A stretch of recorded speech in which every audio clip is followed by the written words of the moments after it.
All right. Hi, everybody. My name is Amir Talai, and thank you so much for being here. We've got people on Zoom. We've got people on YouTube. This is part of our series that we call You Are the Union. And first of all, I just want to introduce the faces you see on your screen. I'm Amir Talai. I'm joined by Tiffany Yvonne Cox, Vanessa Morales, and Autumn Reeser. We have all been elected to various SAG-AFTRA positions. We serve on multiple committees, local and national. So we've been doing these live streams for a few months, but it's something that actually we've wanted to do for a while, which is to get elected leaders in the room with other members to sort of bridge the gap a little bit, right? There's this feeling that there's like the union and there's members. And it's really, really important to remember. Yes, I do. Can you call him? Sure, yeah. Sorry, folks, a little snafu at home. So basically there's this feeling that there's the union and then there's members. And what we want to really impart upon people is that you are the union, right? The union's not a corporation like Disney or Walmart. It's us, right? It's you and me. And if you want to change things in the union, you have the power to get involved. So thank you for being here. So today we're going to be talking about pregnancy and motherhood and what that looks like for someone who's in SAG-AFTRA. And as member leaders, it's really important for us to both listen and learn from members. And I also think to share our experiences, not so much mine, but Tiffany and Vanessa and Autumn's, sort of to remind y'all that we're all in the same boat. So I want to be clear. All four of us have been elected to various positions, but we're here as individuals, not union spokespeople. We don't have the authority to speak on behalf of the union. We may not always have the answers to your questions, but if we don't, we'll help you look for the answers. We may not have the ability to act on any ideas you have, but I can tell you that hearing your feedback makes us better leaders, better able to represent you. And there's also other elected leaders from around the country on the Zoom. I know they're interested in what's on your mind. So here's how it's going to work. Just want to set a rough agenda. Go ahead and put your questions in the chat box, either on Zoom or on YouTube. And then Jen Levin, who's an LA delegate, she'll get them to me to read. And then the ladies can talk to you about that. Please don't wait until the last 20 minutes to put in your questions. Start right now, right? I want to get to as many of your questions as possible. So, we'll prioritize frequently asked questions, first time questioners. And if you want to ask a question on video or share an experience on video, totally cool. Let Jen know in the Zoom chat what you want to talk about. And then you just have to be on Zoom. YouTubers, the Zoom link is in the description. I just ask that, keep it brief as much as you can because we want to get to as many of you as possible. I also want everyone to know that we're recording this and posting it later as a resource for people who can't be here. So if you want to ask your question anonymously, just make sure you say that. All right. All right. So let's jump into it. The first thing that I really wanted to cover was something that Vanessa introduced at the SAG-AFTRA convention, not this year, but last year. So Vanessa, could you talk about what brought you to that, to creating that resolution and that process? Let me unmute you.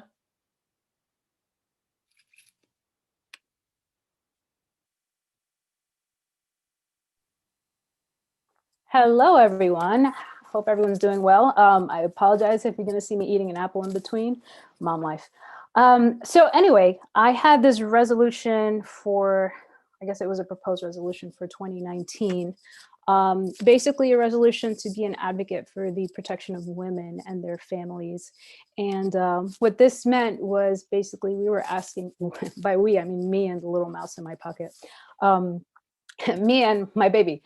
We were asking the national board to make a recommendation to the board of trustees at the SAG-AFTRA health plan to basically make some changes to the earnings eligibility for pregnant women as well as women who have just given birth, because the work just isn't there for us while we're very pregnant. Or if you accidentally slip and tell your agents early on because you're excited that you're pregnant, You just stop going out. That's just a reality. It's sad, but it's discrimination and it's true. It happens. So it's extremely difficult for us to even go out to audition, let alone book work.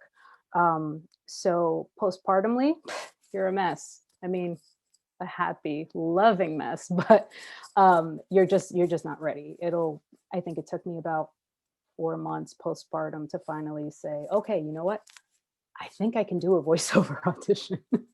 And then maybe another month before I was like, I think I'm on camera ready. So we need time and the support, and I just felt like SAG-AFTRA Health Plan just didn't offer that. And unless you plan your pregnancy accordingly, that you are going to get pregnant between January and December and have that baby between that time, then maybe you're good.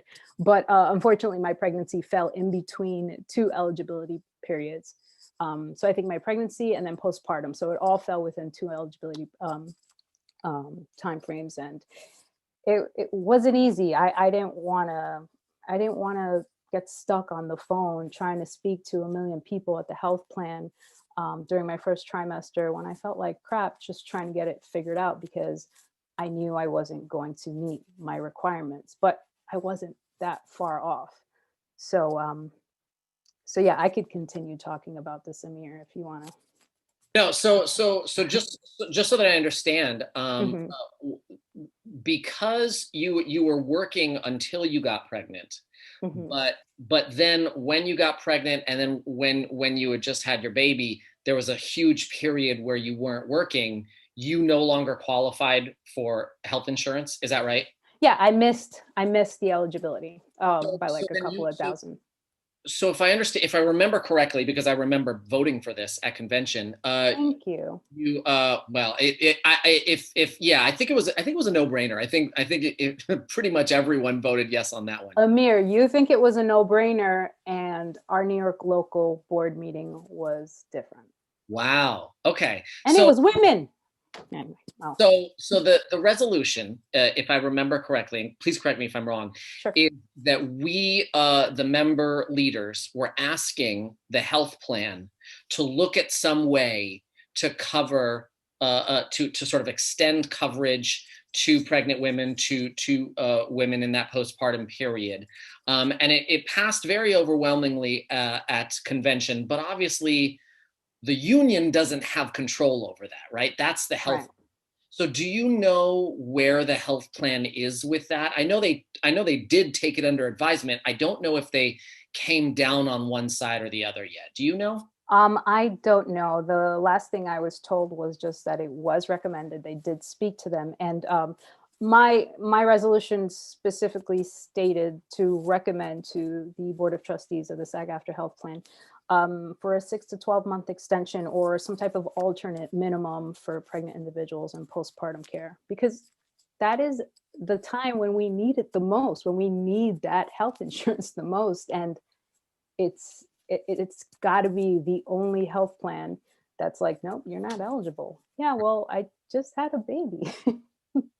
Right. So another thing that I think was my mistake is becoming excited that I was pregnant and maybe telling my agents early. My advice to anyone who's either planning on getting pregnant or who's currently maybe just found out they got pregnant, and you want to continue to be a working actor, is don't share the news until you're huge and you can't hide it with a billowy shirt.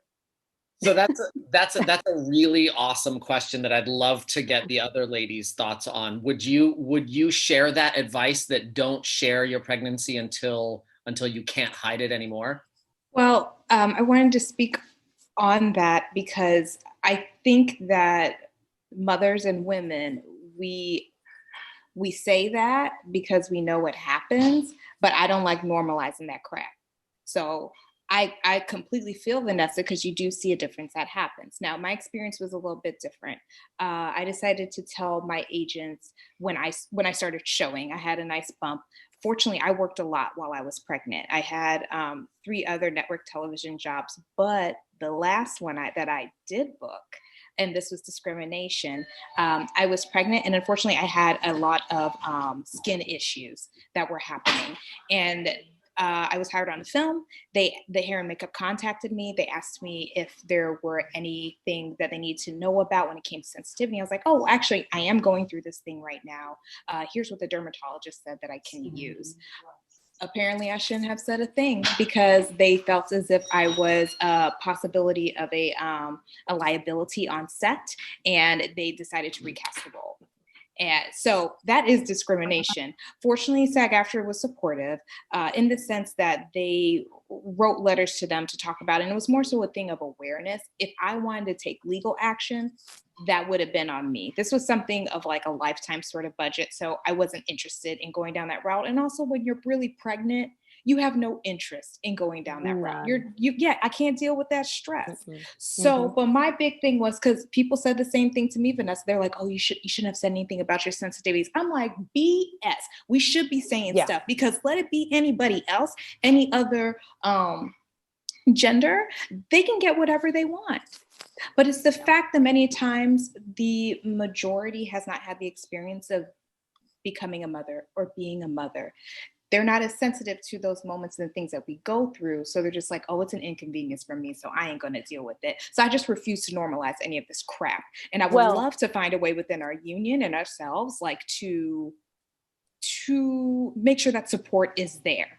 Yes, because it's really lacking. Honestly, we have to be more family friendly, family oriented, family supportive, and all that. And when I said don't say anything, you know, I booked work, and obviously when I had my fittings, it was like, yeah, pregnant, make it work, costume designer, and they did. So at some point you will have to reveal the fact that you're pregnant. But I think that I told some of my agents too early on, because it literally went from audition on, you know, weekly basis to tumbleweeds. So then I had to work extra hard, and oh my gosh, thank the acting gods, but there was a lot of ADR work that came my way. So it's, you know, one door opens, another one closes, or one door closes, the other one opens. Before we get any further, I did want to, let me ask all three of you, how old are your kids right now, kid or kids? My kids are 9 and 7. I have a 20-month-old. I think you're, oh, wait, there we go. I have an 8-month-old. 20 months, 8 months, and then 9 and 7. Okay, wow. Okay, good. I like that we have a nice little Spectrum. Spectrum. Tell me what it's going to be like, ladies. Oh, every stage is different and difficult in its own way. And yeah, toddlerhood, just be prepared. Yeah, and the interesting thing is what you need as an actor. You know, I'm 10 years into it pretty much, and each stage it has its different pitfalls as an actor, as a working mom too.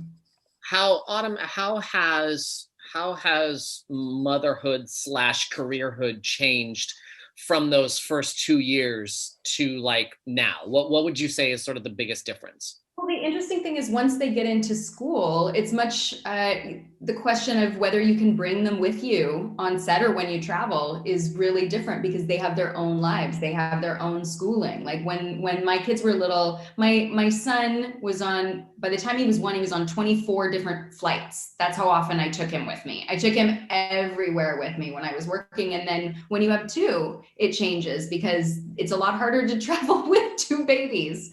And then when they get into school, you might not want to, you know, it's important that they're learning and that they're with their classmate. And so then it becomes about, if you're going to be away for a month, who's watching your kids, where, you know, and the childcare costs that go along with that, and the emotional toil that it takes on you being away from them for that long. The decisions just get harder. I think that anyone with any sense would agree that that employers should be accommodating of of families, right? Because families sort of make life happen, right? So what I'd like to know from the three of you is an example of a time that an employer was particularly accommodating. I think it's useful for people to hear the kind of things that are possible, right? I think a lot of people operate under the assumption that like, oh, employers don't want to do anything. So never try to say that you're pregnant, say that you have kids, say that you have an issue. And a lot of times I think they might be surprised by the extent to which employers will say, no, we can take care of that. We can do this, we can do that. I'd like to know an example from any of you of a time that an employer has been particularly accommodating.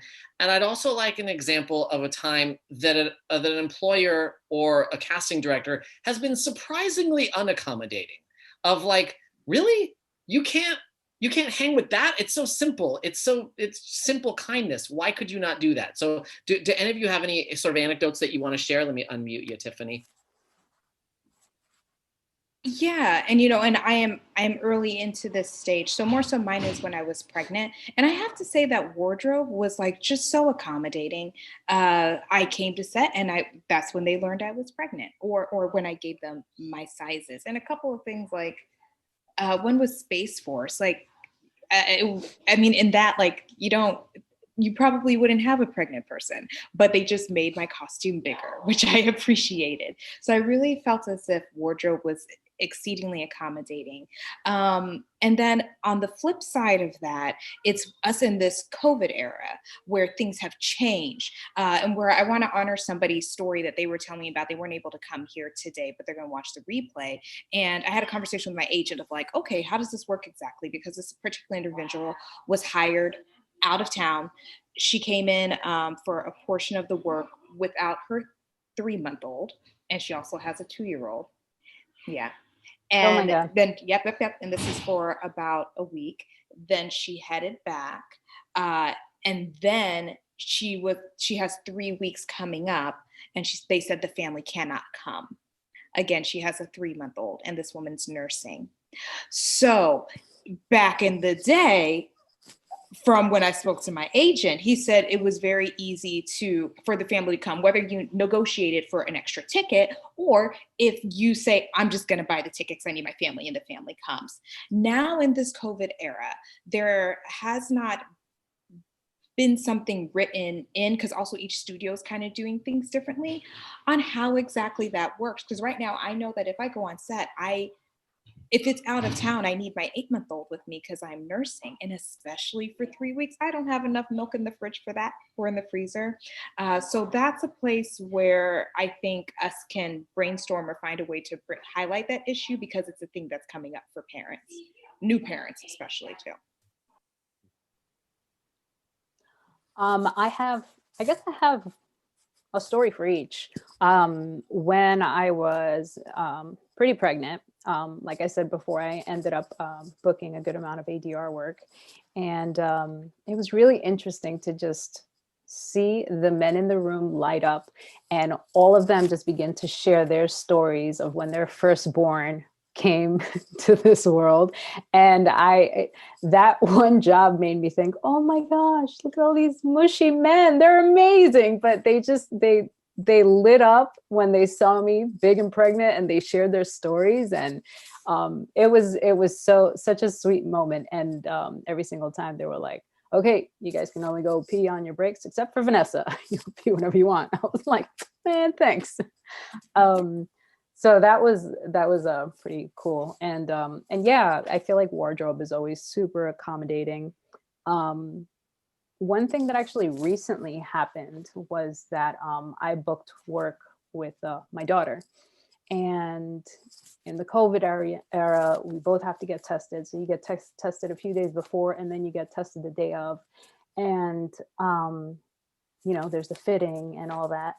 And so she had to get tested, COVID tested, swab up the nose, and she also had to go to the fitting and all this stuff, right? And literally the night before, at about 8:30 p.m., I find out that they wrote her out of the scene. So now I'm just like, wow, it should be a priority to tell whoever it is that's coming in with their kid that you've canceled them, because now I'm scrambling for childcare. Because my whole day was set up with her being with me, and easy, great, that's awesome. I would love to constantly book work like that where I don't have to worry about who's going to watch Nyala. So it was a little frustrating, and by a little I mean a lot, because last minute I'm just scrambling for childcare, and I'm just like, wow, they have no idea that this could possibly happen. What if I didn't have anyone? You know what I mean? Luckily, I got somebody who's watched her before, but it was rude. Autumn, did you have one you wanted to share? Yeah. I work a lot for Hallmark, and one of the reasons that I continue to work with them is they're so accommodating for mothers. They've been so supportive, and will fly my children and my childcare provider when I need them, and make sure they have adequate housing and places to, for the kids to come visit on set. And that's a big part of why that relationship has remained strong for me, because I need that type of accommodation. I'm a single mom too, so I need that level of accommodation and help with caring for my children. And then when I had my first son, I was on a series, and what I found really challenging was nursing. It's not really understood on set. I found and I'm like, no, I need to pump, I need to go pump right now. Like I actually this is not going to be a good situation. They're like, just wait another hour. Can I ask what do they not understand about nursing? That it's on a biological timeline, that I can't just wait until after the scene to go. I mean, we're gonna be in trouble with wardrobe here. And so they're just right. That's what I found really frustrating, is just the not understanding the biology of motherhood. And it was always like, time's king, and we know this, but you have to make accommodations for the biology of motherhood. Right. Wow. Can I add something? Yes. So because I feel like things like that can happen, people not understanding, or just, how sometimes scenes can just go on, and what you think is going to take an hour ends up taking 5 hours. We just don't know. I think a solution for that now, for anyone who's out there listening, wants to be a working acting mama, invest in the silicone pumps. So you can just shove them under your shirt, and sure, it'll look funny, but it'll save your ass from not having to plug in or hang around with a huge pump. It'll be like your emergency go-to. They did not have that when I was nursing. That sounds I know, but now they have it. I didn't use it, but I was like, oh, this is a smart thing to do now. Yeah. Tiffany. And let me add as well, besides the haka, they also have moms coming along. The cups that, instead of it being your breast pads, it collects the milk inside of it, so you can wear it. Yeah, if you're like, I need a pump now, at least you can slip that in. It makes it nice and smooth, so it will collect the milk, and then when you can go pump, and hopefully within those 10 minutes, that you'll be okay. And there's still milk that you save that you could put into your bottles for your baby. How many ounces do those hold? And I probably no more than I would say 2 max. Yeah. It's more so if you are just dripping and not wanting to waste all of that you can slip that on. And the thing that I love is that it's smooth. So it just looks like your bra. Yeah. TMI, Amir? No. Welcome to mom life. I'm learning. Well, may I ask a question? I'm going to jump in, Amir. Please. With the other mothers, how are you guys handling childcare right now in the era of COVID? When, say, if you have to be on set, or you're going into the booth, or you just need a moment to get a really big self-tape or a test going on. How have you guys been handling that with childcare? For me, as far as self-tape goes, like things change when the kids get older. My childcare technique now is called screen time. And so they go into their room while I self-tape. And because I've been doing a lot of like Zoom auditions too. And so I put them in their room with their iPads and they're very happy and it's much cheaper than childcare. So you do get to that point in motherhood at some point. What age does that start? You're like, I'm asking for a friend. 18 months. For me, so COVID has just totally changed everything. We went from living in Brooklyn and now we're living with my in-laws. So it's just mastering the fine art of coordination because basically I'm working acting mama / full-time stay-at-home mommy right now. And there are 4 other people here working from home. So it's just about coordinating and asking who can take shifts to watch her while I'm self-taping. When I book work, that's basically the whole day or whatnot. We have a really amazing family friend who so far, I mean, knock on wood, has been there and been available for us to go drop her off at her house to watch her. But it's really just this fine art of coordination with your village.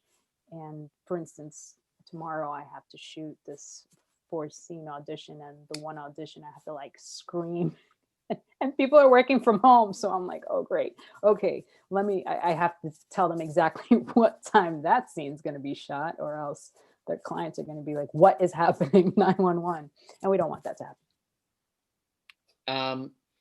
So speaking of childcare, something that's come up over the years is people saying that SAG-AFTRA should provide some childcare. And a few people have suggested this, a few people have looked into it, and there have been various proposals.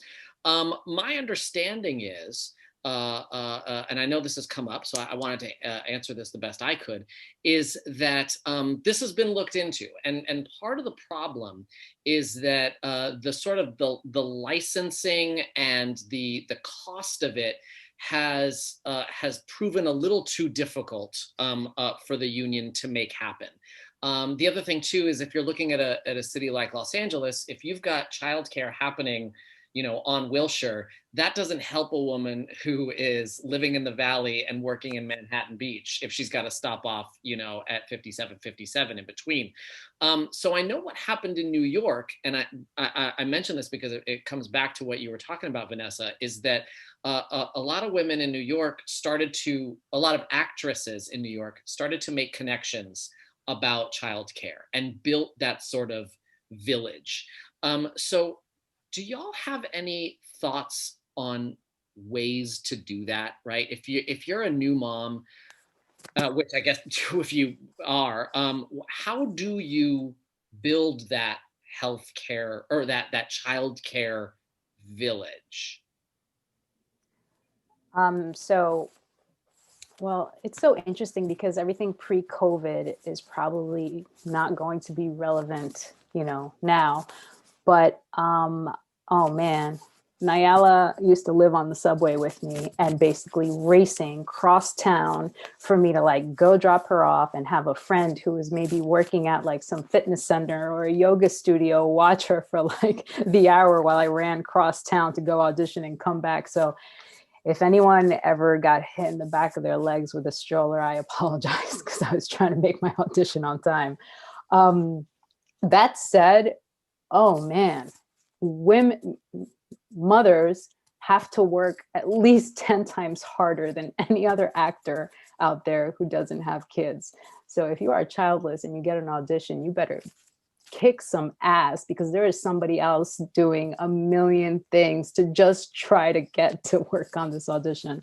But in terms of your village, right? So when you're pregnant, people are awesome. I mean, depends on who your circle of friends are, right? But I feel like there were so many people that were just like, oh my God, if you ever need, and I'm like, I'm going to remember that. And I did.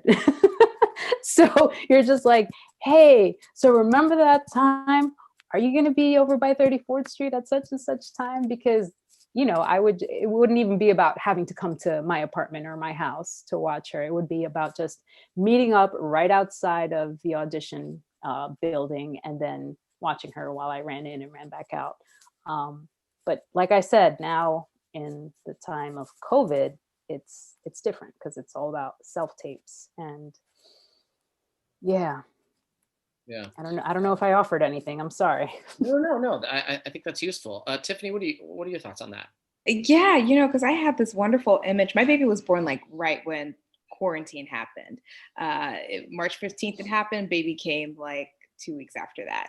So Wow. for me, the world has turned into self-tapes. The world is also very anxiety ridden. I know I very much am. And like, who can take care of my baby? And I'm not bringing in the pandemic into my walls. I just had this image of like me going to my auditions with my little baby on my back and everything. And my little kid, he is very sensitive. That's a way to say that he cries a lot. So along with that, it wouldn't work necessarily being, if it was pre-COVID, being at 200 South La Brea or something like that, bringing my child in. No, that would not work.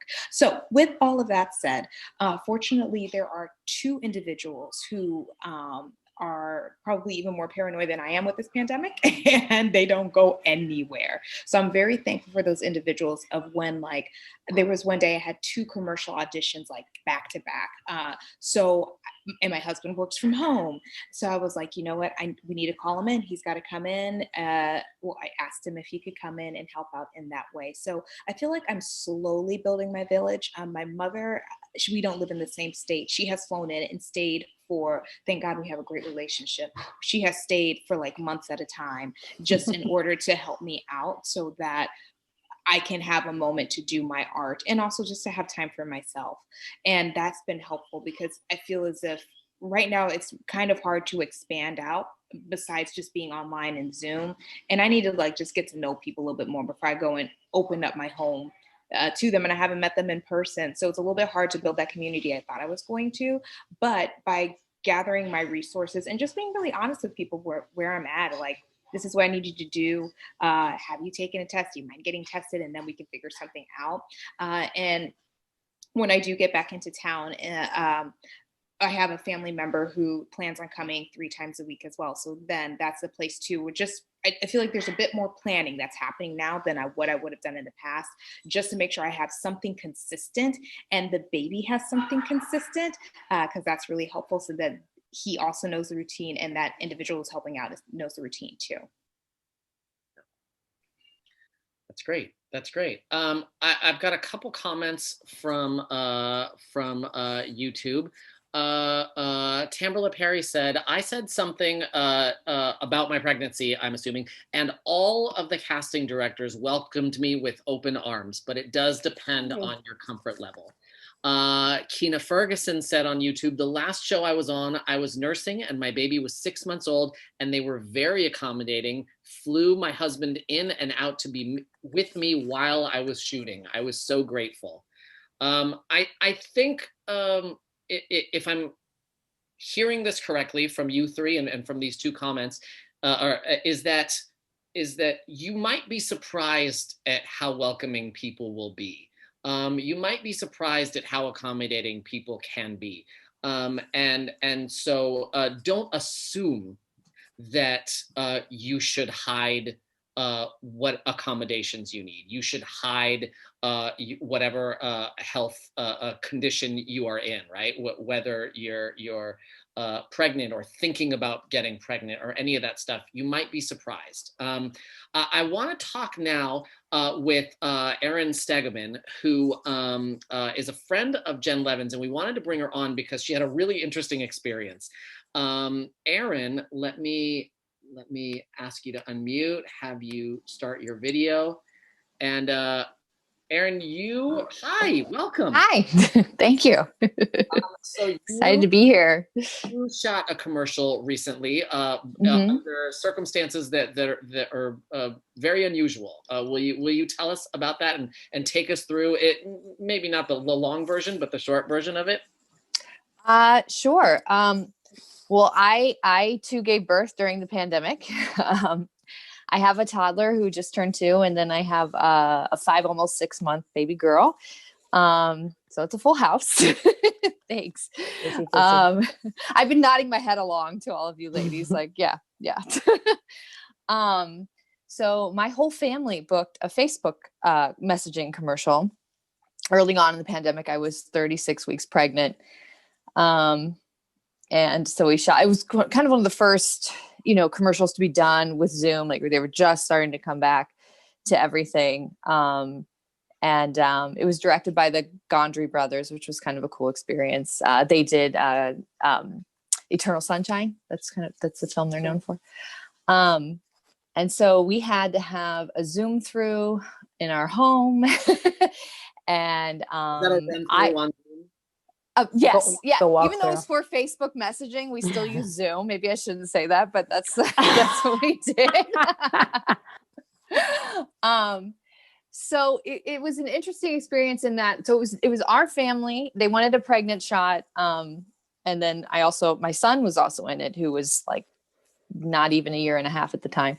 And then they also booked our entire wedding party. So it was multiple Zooms at the same time.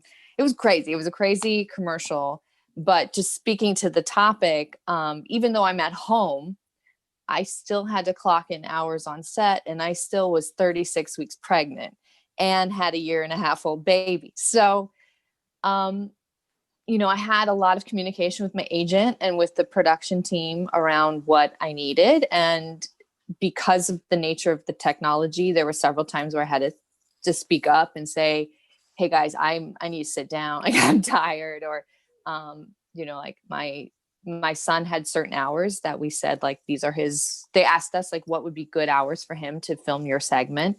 And we told them, and then per usual, the shoot got continuously bumped. And then come 5 p.m., they're wanting to shoot his segment, which I think all of you know what that's like.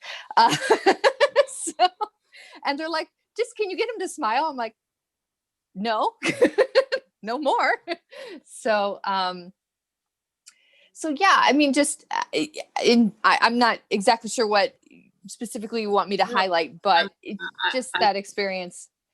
It's so interesting that that even though they had specifically wanted someone who was pregnant, that they then couldn't imagine the accommodations that would be required of someone with a child. So, yes. I think it's funny that right after I got through saying you might be surprised how accommodating people will be, we get someone who says, yeah, you'd be surprised how clueless some people can also be. So did you have to do anything special about it being sort of a during COVID shoot? Did you have to allow people into your home, or were you a Yes. So we had a camera that came. Now, this was the very beginning of COVID. So it was everybody was like really, really tight. Like stores were not open. Restaurants were only doing takeout at that point. So we had somebody come to our house at 6 a.m. and they basically left the camera on our stoop. My husband had to carry it up and set it up. And then they Zoomed us in to tell us like how to run camera too. So that was something interesting that I actually went back and forth with the union and my agent a lot on, because we were doing our own hair and makeup. We were doing camera. We were doing lights. We were doing wardrobe, like all of these other things that actors don't typically do and aren't expected to do. And so talking with the agencies and the team about compensation for that. And we were told we were one of the first to negotiate this in the new world. And SAG did not have certain things ready to go for these parameters, which I understand. I totally understand. But we were able to negotiate a bump for that. And it was a little odd just trying to do all the technical stuff. Thankfully, my husband has a lot, he's an actor, but he's also a producer. So he has a lot of knowledge on camera. So we were lucky, but some of our friends who weren't even actors had to run their own camera, and they were like, I don't know what I'm doing. Right. So it was pretty nuts. Yeah. There was a couple of moments when I'll just say certain members, not on the acting side, but on the production side, would just exit Zoom in a huff, and the screen would just go black for a little bit. And you're like, okay.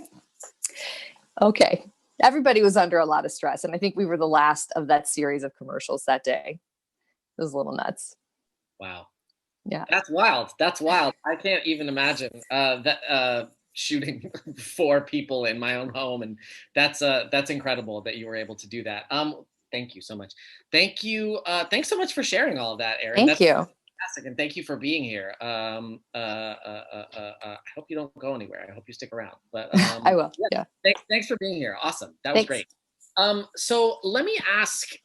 Tiffany. Yes. Let me unmute. Great. Sorry, I wanted Erin to come back. I had another question for her. I was wondering. Okay. I can get her back. Okay. Thank you. I think she's still around. Yeah, hey, Erin. I am, and I have this little one. Hello. Beautiful, beautiful baby, 5 months old. I was wondering, in the sense, usually there would be a child wrangler if we were on set and pre-COVID. Was there anything you were able to negotiate in or get support with? So, because you and your husband and your babies are acting. So I'm just wondering what happened in that sense, if anything happened. So they did provide a child wrangler, mostly via text and Zoom. But he was lovely in that, they can only book for 2 hours on set for our son because of his age. And so when it came time to, the set ran late, and we were at the tail end of that 2 hours when they were still going. And the wrangler would text us, and he's like, okay, in 5 minutes, I'm going to let them know it's time to stop. So we were just in communication with production as well, just saying like, hey guys, it's, we're getting to, it's the end time for him. And they were very respectful of that. But it was really nice to have that support. We didn't expect that because of the conditions, but it was super helpful. Yeah. That's great. That's great. Okay. Thank you. Thank you so much.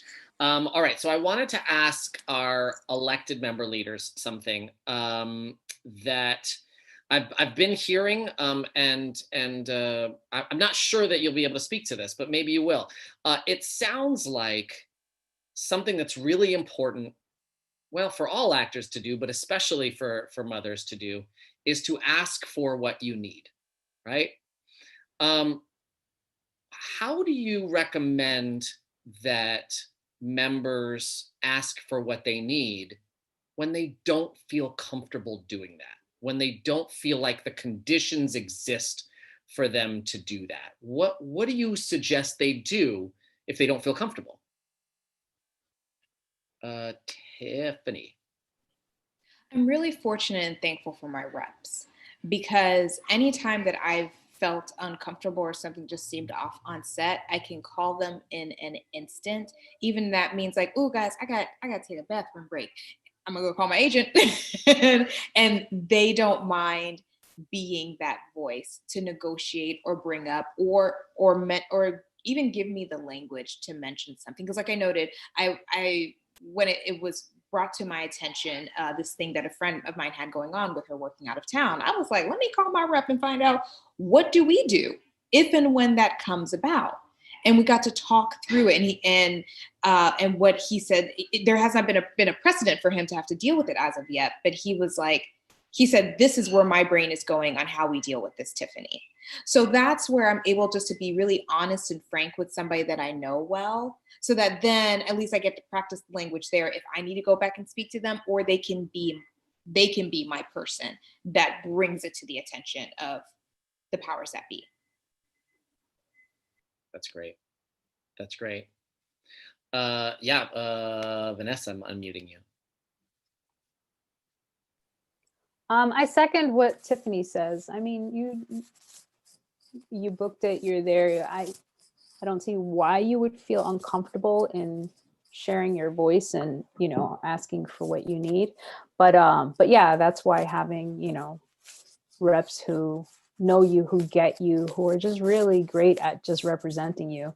That's when that's really important. So if you don't have those, great reps on your team already, then actively look for those, because they do exist and they are there to be our support system, and they do a pretty great job.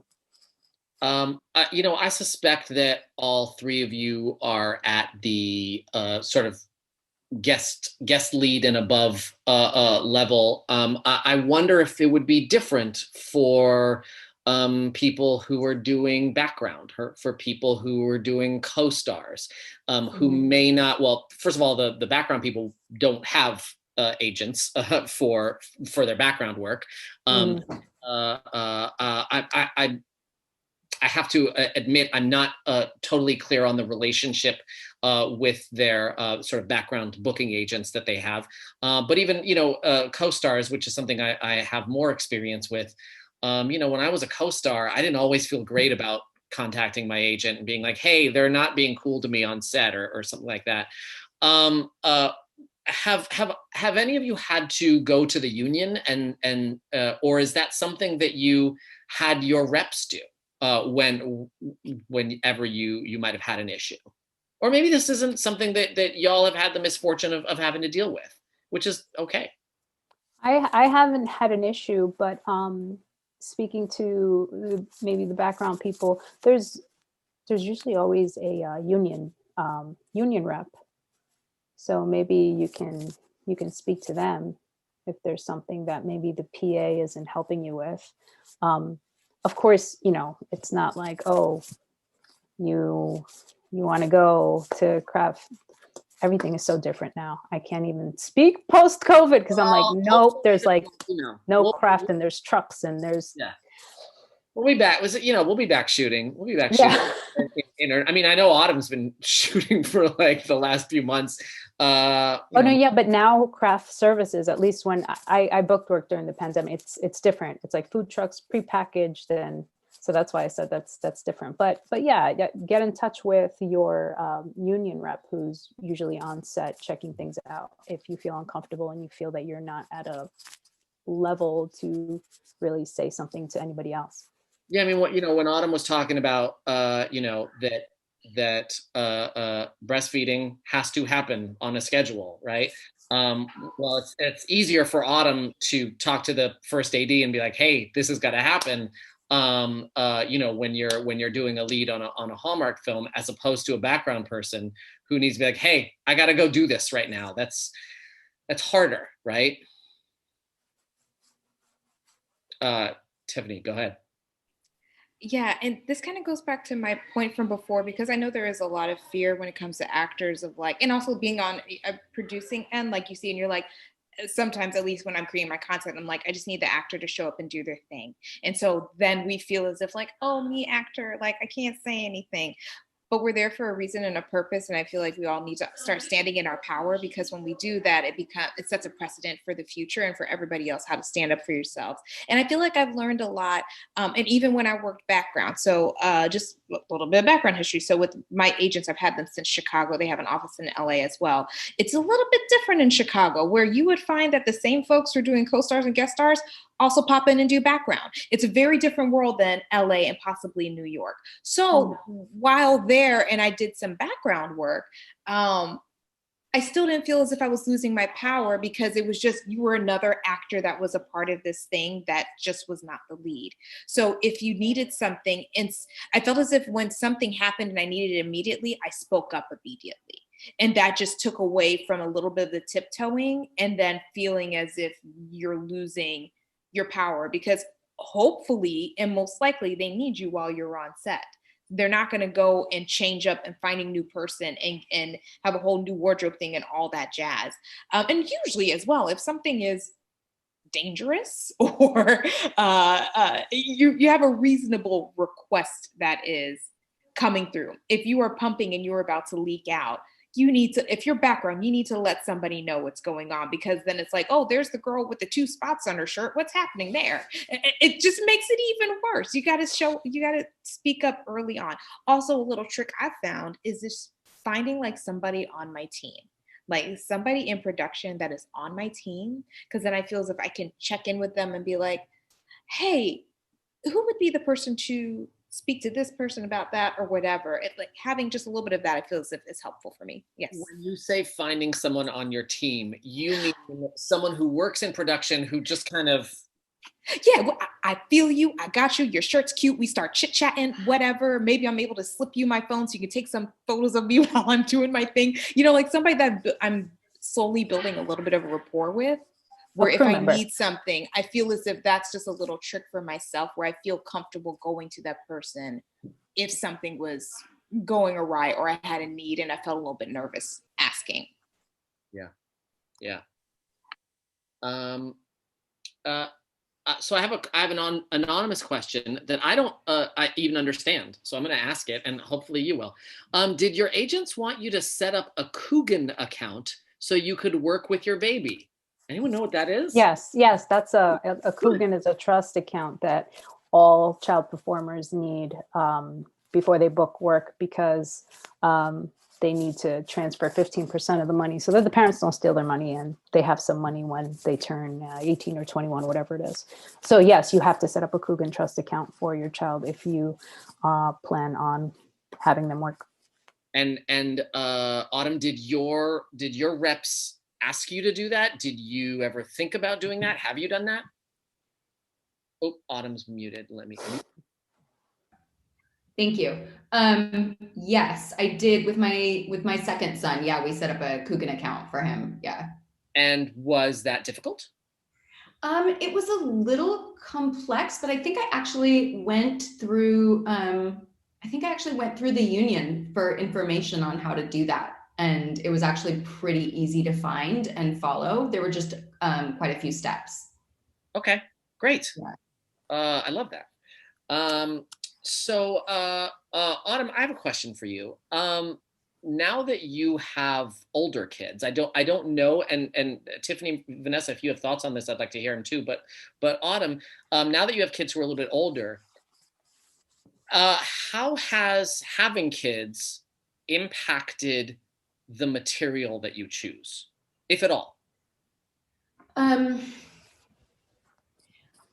For me, it hasn't really impacted the material that I choose, because I've always thought of myself first and foremost as an artist and as a storyteller, and being a parent doesn't change that. And it doesn't change the choices that I make as an artist. What it has changed is the type of jobs that I would take, because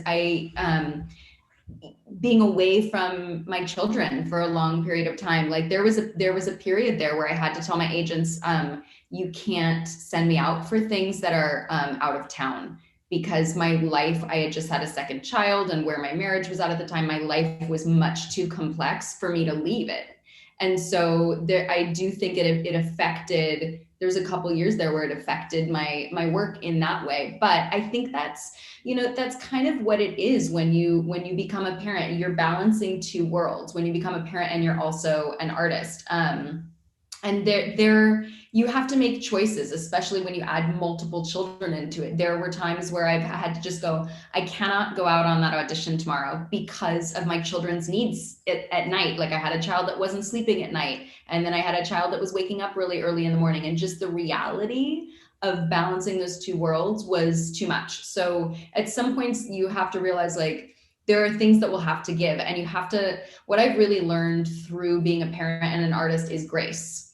Because there's been a lot of times where I've had to just go, I am just not going to make it to that thing. That is not going to happen. And I'm going to be okay with that. And I'm going to like let it go and realize this is the juggle. This is what it is. And I actually wouldn't choose it any other way, because I think it's given me a lot of growth and maturity that I wouldn't have had I not had to make those choices.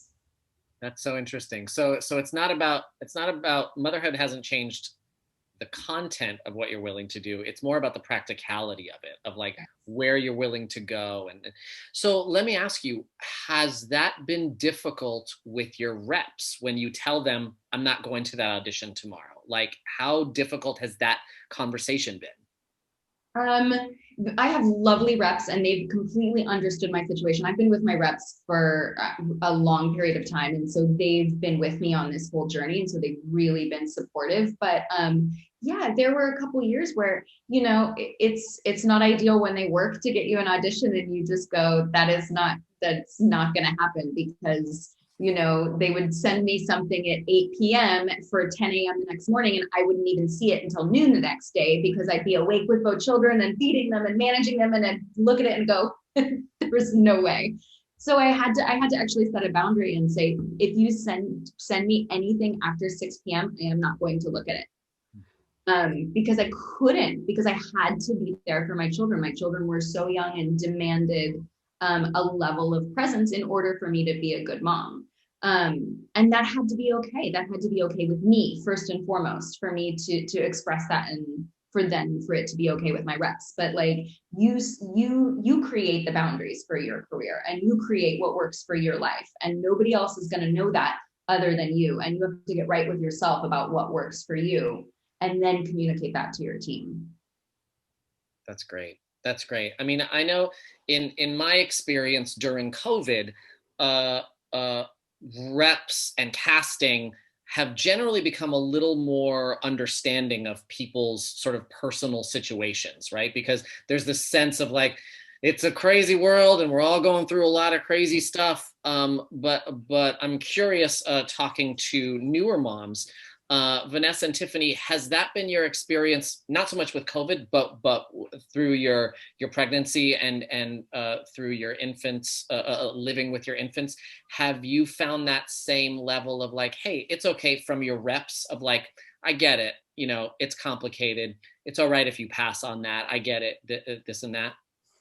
I gotta say, for me, it's been more of a you live and you learn, right? Where I've been like, oh yeah, I'll totally get this audition out to you, and then I turn around and like my kid is running circles around me, and then there's dinner, and then there's this, and it's what Autumn said. Like you really can't be in denial. You have to like be a realist and really understand how much you can handle on your plate and what's actually feasible, right? So from pregnancy till now, like I realized like saying no is okay. It's not a 4-letter word. It's okay to say no, because you know what? You have to protect yourself. If you're not going to protect yourself and your sanity, nobody else will, because they're going to be like, she's fine, she's cool, keep throwing things at her, and then she's going to burn out, and that's not cool. So yeah, before I used to be the like quick turnaround actor, right? I lived right in the city, and it was like, oh, we have this audition in like 2 hours. Can you make it? And it would be like, yeah, I'm there. I'm leaving right now. You know what I mean? Like I'd be on it like that. And now, yeah, no, quick turnaround things like that. I'm like 1 to 2 days, maybe one, but yeah, I'm that's totally changed. And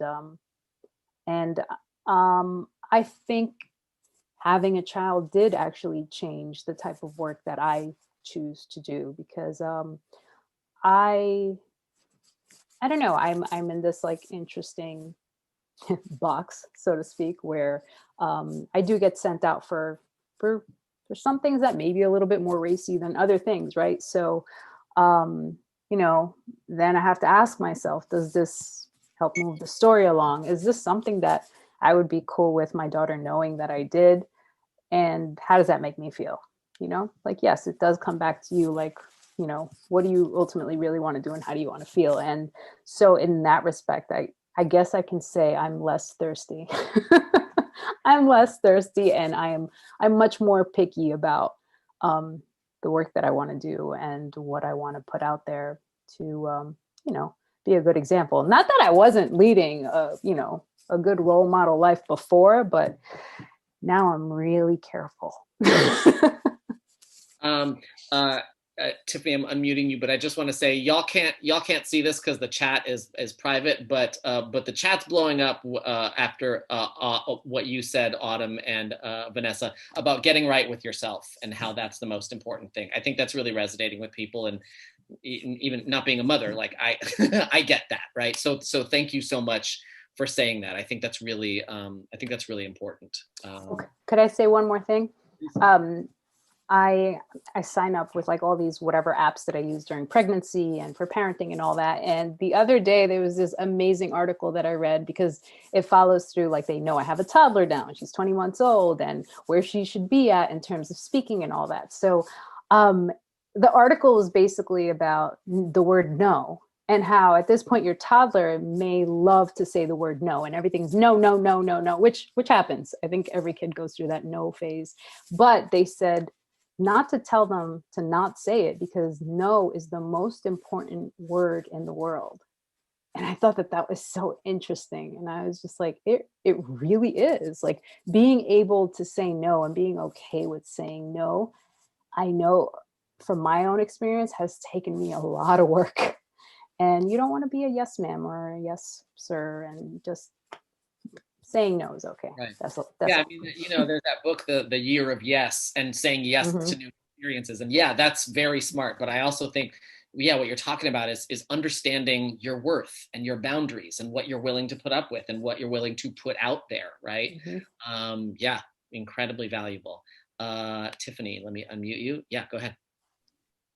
Cannot wait to read that YouTube chat, because when Autumn was speaking, I was like, yes, girl, tell me about my life. Thank you. So I have to say that I have gotten more selective with my time, because if it is taking me away from my son, it better be a big deal. It better be worth it. It better be a good time and a good story that I want to share and work on. So no has come up more often. And also I was usually one that would respond very quickly to emails, texts, whatever. I've had to put up that boundary for myself of like, this is the time when I do it. So I'm not sitting on my phone the whole time while I'm with my son. So sometimes that turns into, my agent might send me an audition and I don't see it till hours later.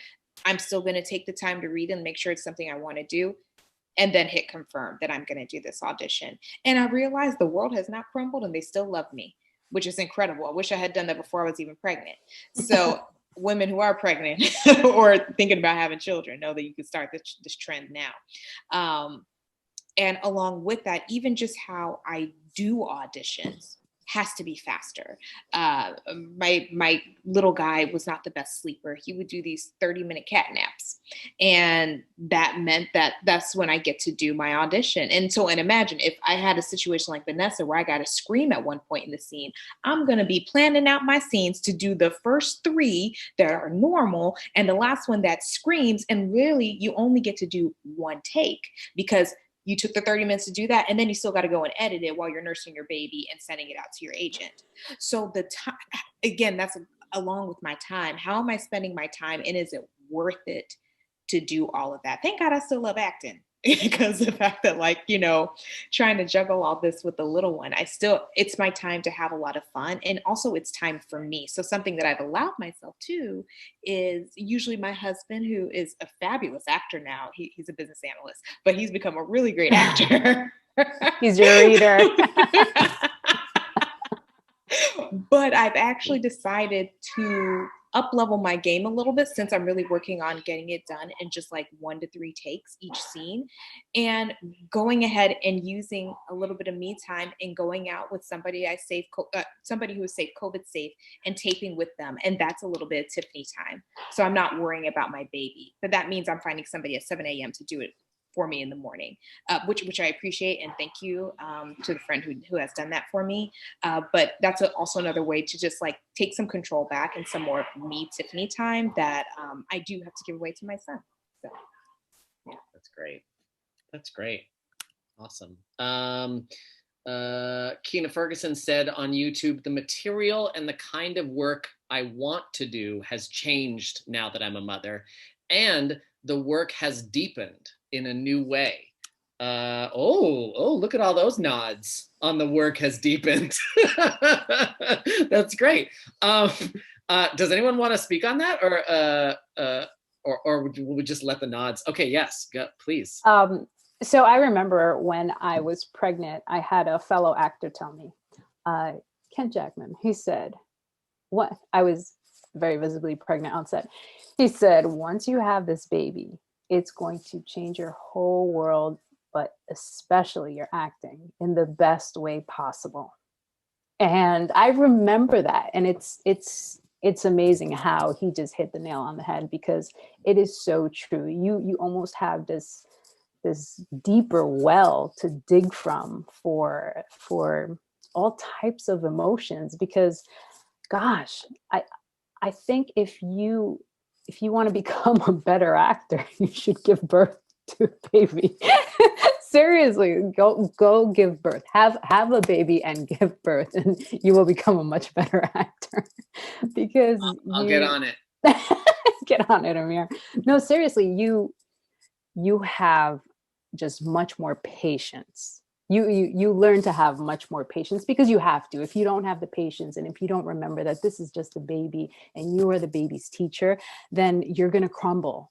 But you really need to dig deep for that patience, and you're going to find that patience, and you're just going to find this whole new Zen state without even really looking for it. But you're also just filled with so much love for this human being that you created, that it's I no words, but it definitely really just opens up your craft in a new and beautiful and colorful way that I didn't even expect it. I heard about it, and then when I started auditioning again, I was just like, oh my gosh, this is amazing. So, want to become a better actor? Have a baby. Do you think I could learn patience by hanging out with my nephews? I think it's possible, but I think That I can do. That I can do. All right. Tiffany? I don't know about you ladies, but at least for me, whenever there is a scene that comes up now where I have to be pregnant or I have to be giving birth, it is just my Jimmy Jam. Also, it was only 8 months ago when it happened. So I just did an audition for The Rookie. It was crazy. It was same day, and the woman was having a home birth, which was my experience of having a home birth and being like, we ain't going to the hospital. So it was so satisfying. And like Vanessa was just saying, I'm just, big up in her on this one, that the work is just deeper now that I'm a mother. And anytime there's something with a child, even just watching TV, I look at it so differently now. I was watching Call the Midwife. Oh Lord, my heart drops every time. I was like, this is so stressful and I need to see more. So I just connect to the human experience in such a deeper way because of this little blessing I was gifted with. I got a practical question here about fittings while pregnant. So I know that you have all talked about how you were upfront with the wardrobe people about your pregnancies, but how do you plan for the fact that you will be larger if the fitting is 2 weeks before, or a month before, or 2 months before the actual shoot? Do they just sort of guess? Is there like a fake bump? How do you work that? When you say, is there a fake bump, what do you mean? Oh, for wardrobe to expect if what it. You go into wardrobe and you're like, okay, I've got this big of a bump right now, but when we shoot this in a month, I know I will be this much bigger. Do they fit you with an additional bump so that they know? How does that work? Go Tiffany. Right. What they did for me, I used a lot of my own clothes in some points. And then as well, most of the stuff was pretty immediate, except for the one film, like I said, that then they recast. But for that film, they wanted me to bring my own stuff. They were like, let's work with what you got, because you're comfortable in it and it's going to stretch to this amount. And then we'll look at some other items possibly. They get it because they've had other pregnant women before. So this is not their first rodeo. And they're pretty sensitive to being like, okay, well, we will start where you are at. And we just know that there's a possibility that we just need a little bit more space. And especially if it's something with a budget, they got tailors on set. So they're just going to take it in or pull it out or whatever that they need to do. Okay. I had an experience where I don't remember. I feel like it was maybe early on. and I didn't really let them know. And it was also like a period piece. So the clothing was very particular because costume designer was an Oscar winner. So it was very particular. I ended up opening up the pants and, I think I even bought a belly band with me or something because, you also just have to take care of yourself too. You can't always rely on people or always expect that people are, going to be on it. And then there was the option of trench coats. So I was very quick to grab one of those trench coats and just, kind of make it work and just still be comfortable. So. All right. Another just sort of a specific sort of detail. What are the rules as far as breastfeeding and pumping on set? And are those rules that are set up by the union, by the various states or federal agencies? What are the rules there? Tiffany, unmuting. Please don't quote me on this, but it's mainly state. The state is the one who has to designate. They designate that you have to have a space for us in order to be able to pump or nurse. When it comes to timing and such, I don't know of that in particular. I can't speak, but I do know that it is a state law that they have to allow you a space in order to pump and to nurse. It's not SAG-AFTRA. It's not union. Okay. And if have y'all ever been in a situation? Well, I guess y'all are both of you are pretty new moms, but Autumn, have you ever been in a situation where they've said no, where they've said sorry, but you can't do that right now, and essentially broken the law? And if so, how did you deal with that? Oh, unmuting. Sorry. Thank you. Yeah, because also this was like, 9 years ago. I think it's better now. And I was told like, no, we have to get this scene first. And it was early on, and I wasn't as good of an advocate for myself. That is something that for me, it's taken a while to learn. And I would have just said, well, I that's what's going to happen right now, because this needs to go happen right now. I have to take care of my needs right now. Yeah. That's all I have to say on that. I mean, I think that is just kind of what it is in general as an actor. A lot of times, like, we really have to advocate for ourselves. Yeah. I mean, it's obviously it's easier said than done. And it's easier when you have a little bit of privilege compared to when you don't. But I hope that what people are hearing watching this is that there are mechanisms to help you, right? Whether it's your reps, whether it's the union, whether it's the law, whether it's, like Tiffany said, someone random on set that you connect with who can sort of help you out. So it's just a matter of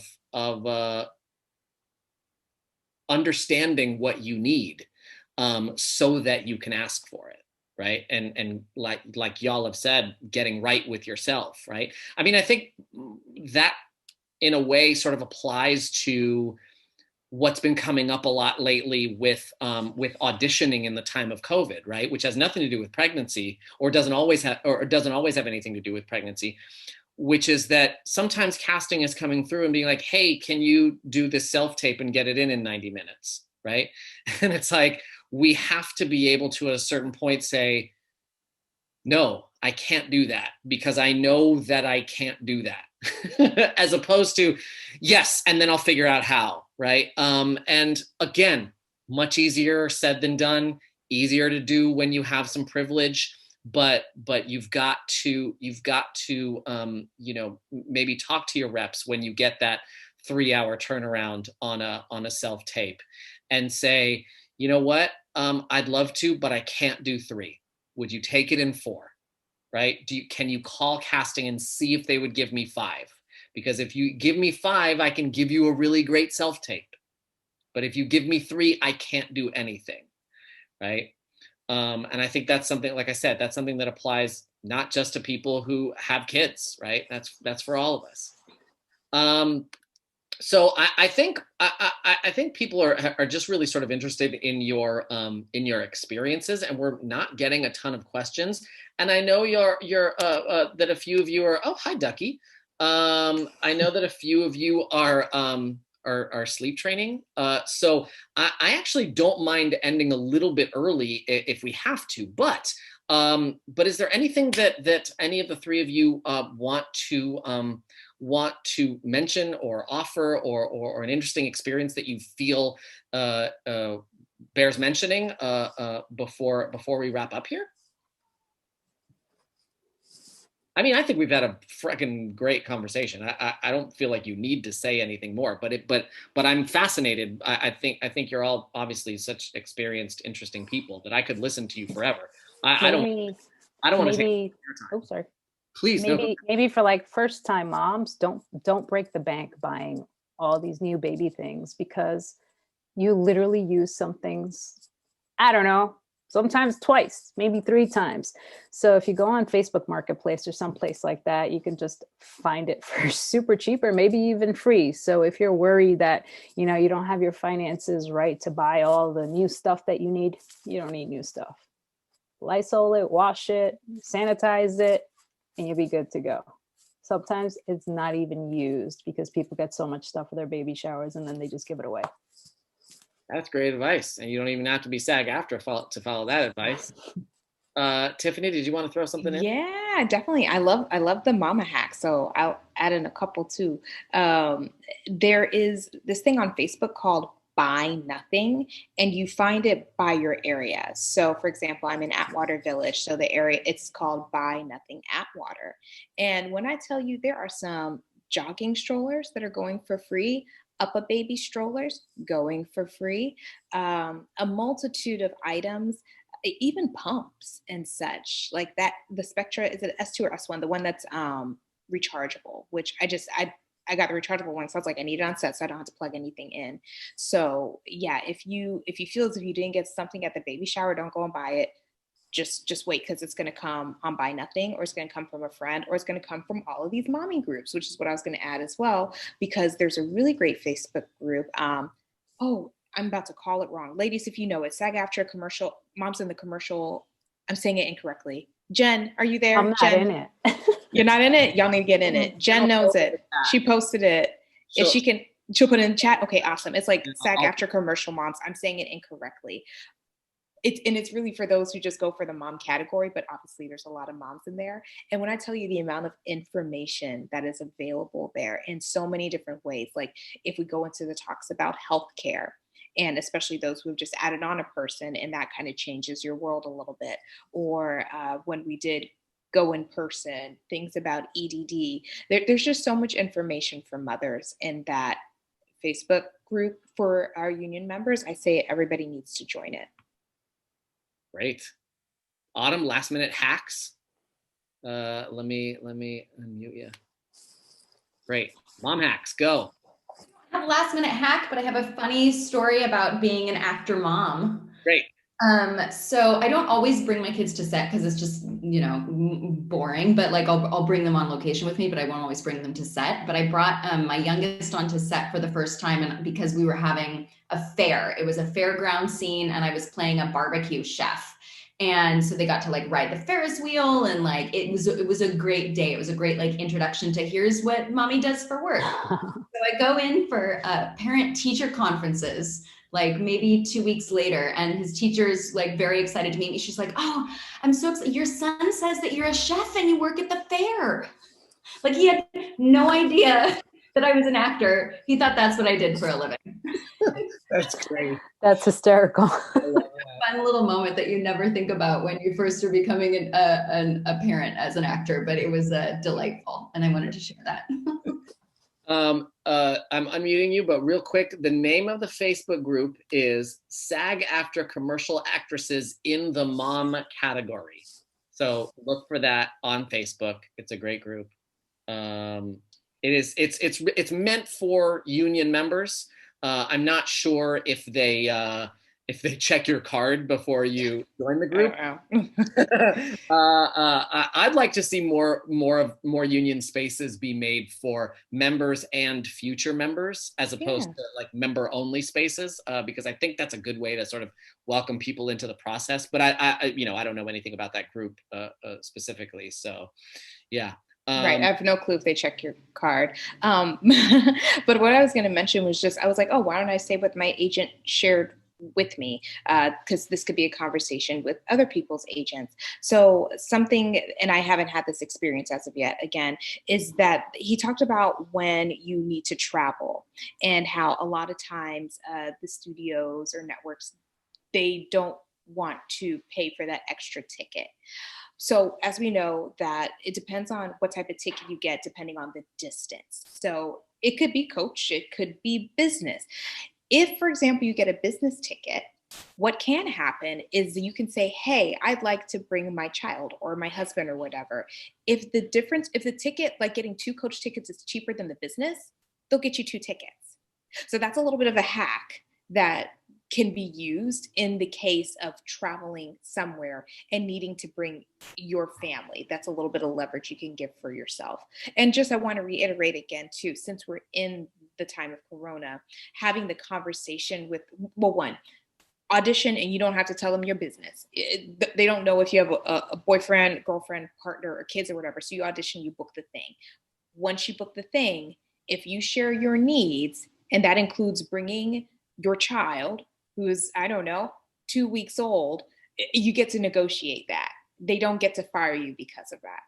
So just remember, again, standing in our power, where we get to have those conversations to talk about it, because they do have to think about it. They do. And in hindsight, it's not until we're in it or until we have, I wouldn't have thought of these things until I was a mother.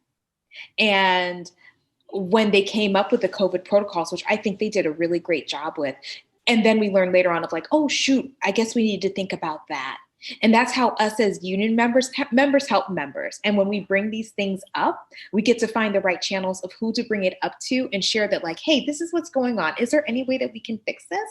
So let's just continue to be advocates, not only just for ourselves, but for our other union members when we see these things come up. Mm-hmm. Mm-hmm.